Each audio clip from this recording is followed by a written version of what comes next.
दोस्तों, भारत में डीजल और पेट्रोल की ज्यादा रिक्वायरमेंट होने के कारण हमें रसिया, कतर और यूएई जैसे देशों से भारी मात्रा में कच्चा तेल इंपोर्ट करना पड़ता है। लेकिन अब भारत की जानी मानी कंपनी ओएनजीसी यानी कि oil and natural gas corporation Krishna और गोदावरी नदी के बेसिस में कच्चे तेल के कुओं पर काम करने जा रही है, जिससे खुद भारत में ही भारी मात्रा में क्रूड ऑयल को निकाला जा सकेगा और इसके बाद दूसरे देशों से होने वाले क्रूड ऑयल के इंपोर्ट को बंद किया जा सकता है। क्योंकि इस समय देखा जाए तो भारत अपनी तेल और नेचुरल गैस की जरूरत का लगभग 48% हिस्सा अकेले कतर से इंपोर्ट करता है, जिसके लिए भारत को भारी भरकम मात्रा में पेमेंट चुकाना पड़ता है।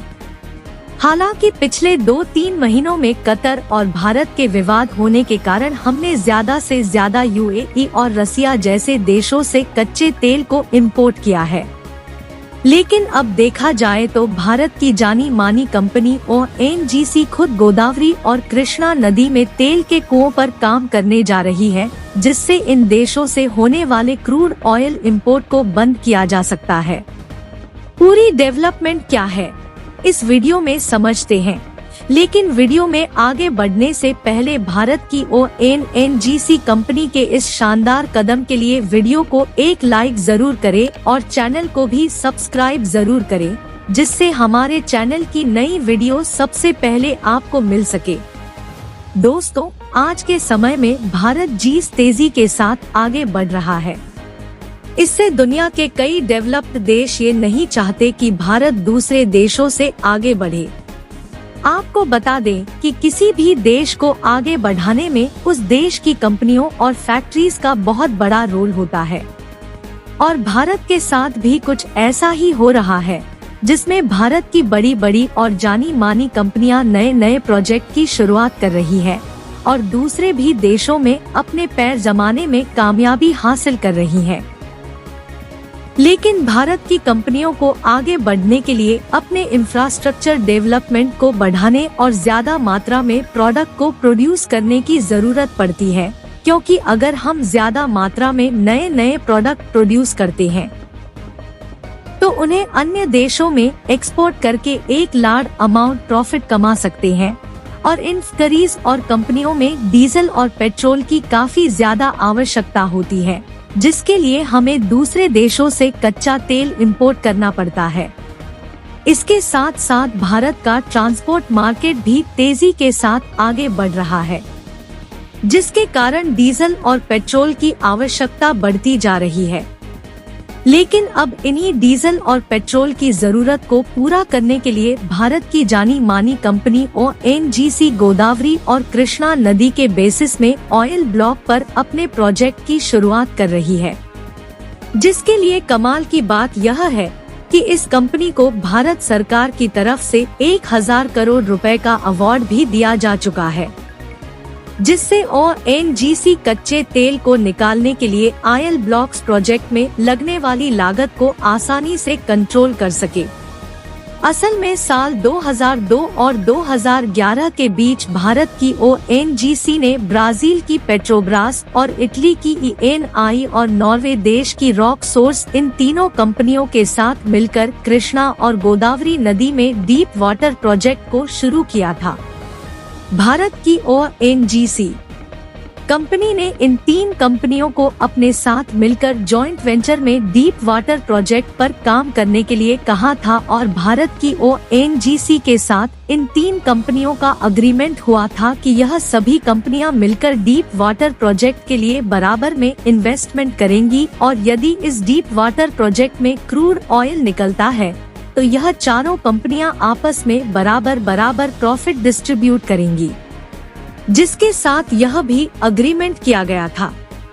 कि यदि इस डीप वाटर प्रोजेक्ट में क्रूड ऑयल नहीं निकलता तो सभी कंपनियों का नुकसान होगा, जिसके लिए कोई भी कंपनी एक दूसरे को इन्वेस्ट के लिए फोर्स नहीं करेगी।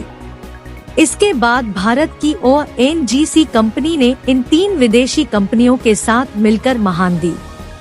कृष्णा और गोदावरी में 9 तेल कुएं की खुदाई पर काम किया, लेकिन ये सभी कुएं सूखे निकले और इन कुओं से कच्चा तेल नहीं निकल सका। इसके बाद में तीनों विदेशी कंपनियों में से किसी एक ने इन्वेस्टमेंट साझेदारी को स्वीकार करने से मना कर दिया और ONGC के द्वारा किए गए दावों को झूठा बताया, जिसके बाद साल 2010 में शुरू किए गए इस डीप वाटर के प्रोजेक्ट को पूरी तरह से बंद कर दिया गया और साल 2014 और 16 के बीच ONGC ने कोर्ट में डिस्प्यूट के लिए इन तीनों कंपनियों के खिलाफ अपील दायर की और इसी साल रिसेंटली कुछ दिनों पहले कोर्ट की तरफ से फैसला लिया गया, जिसमें भारत सरकार की तरफ से ONGC को 1000 करोड़ रुपए का अवार्ड दिया गया, जिसके लिए वह दोबारा से इन तेल कुओं पर काम करने जा रही है, क्योंकि भारत सरकार को भी ONGC पर यकीन हो गया कि जिस जगह पर ONGC काम कर रही थी वहां पर कच्चे तेल के बड़े भंडार मौजूद होने की पूरी उम्मीद है और इस बार ONGC दूसरे कंपनी के साथ साझेदारी न करते हुए अकेले इस प्रोजेक्ट की तैयारी करना शुरू कर चुकी है। यानी कि कुल मिलाकर देखा जाए तो लगभग 10 साल बाद ONGC को यह कामयाबी हासिल हुई है, जिसके लिए वह फिर से तेल के कुओं पर काम करने जा रही है। और हमने वीडियो की शुरुआत में बताया था कि भारत जिस तेजी के साथ आगे बढ़ रहा है उससे डेवलप्ड देश भारत को रोकने की भरपूर कोशिश कर रहे हैं। इसका अंदाजा आप इस बात से लगा सकते हैं कि भारत और ईरान के ट्रेड रिलेशंस पहले से ही काफी अच्छे रहे हैं और ईरान की दूरी भारत से कम होने के कारण साल 2019 के पहले भारत ईरान से ही ज्यादा कच्चा तेल और नेचुरल गैस खरीदता था, जिसमें ईरान भारत को सबसे सस्ते दामों में कच्चे तेल एक्सपोर्ट करता था, जिसके कारण साल 2019 के पहले इंडियन मार्केट में डीजल और पेट्रोल के दाम काफी ज्यादा कम थे। लेकिन साल 2019 में अमेरिका ईरान के ऊपर प्रतिबंध लगा देता है कि वह भारत को कच्चा तेल ना बेचे, जिसके कारण भारत को मजबूरन कतर, UAE और रसिया से महंगे दामों में कच्चा तेल इंपोर्ट करना पड़ रहा था। हालांकि इसी बीच में रूस और यूक्रेन युद्ध होने के कारण रूस ने भारत को सस्ते दामों में कच्चा तेल एक्सपोर्ट किया है, लेकिन जितने सस्ते दामों में ईरान भारत को कच्चा तेल एक्सपोर्ट करता था, रूस के द्वारा भारत को भेजे जाने वाले कच्चे तेल की कीमत कहीं ज्यादा है। अगर पिछले साल के डेटा को देखा जाए तो भारत हर दिन 46 लाख बैरल कच्चे तेल को खरीदता है, जिसमें भारत कुल जरूरत का 85% हिस्सा दूसरे देशों से खरीदता है, जबकि 15% हिस्सा भारत में प्रोड्यूस होता है और हमने पिछले साल 2023 में लगभग 92.3 बिलियन डॉलर के कच्चे तेल को दूसरे देशों से इंपोर्ट किया है। यानी कि आप ध्यान दें तो भारत का एक बहुत बड़ा फॉरेन इन्वेस्टमेंट का हिस्सा कच्चे तेल को खरीदने में कंज्यूम हो जाता है।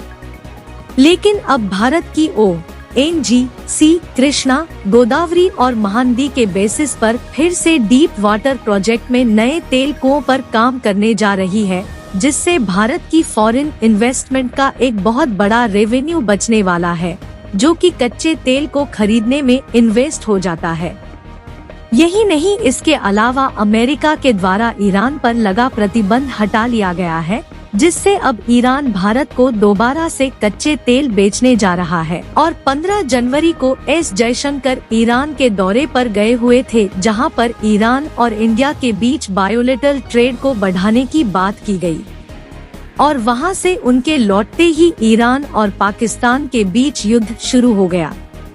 इसके बाद ईरान ने भारत को एक और बड़ा ऑफर दिया कि वह ईरान से ज्यादा मात्रा में कच्चा तेल खरीदे, जिसके लिए वह सस्ते दामों में कच्चा तेल देने के लिए तैयार है। यानी कि कुल मिलाकर एक तरफ जहां ONGC तेल कुओं पर काम करने जा रही है, वहीं ईरान जैसे देश दोबारा से भारत को सस्ते दामों में कच्चे तेल और नेचुरल गैस बेचने के लिए तैयार है।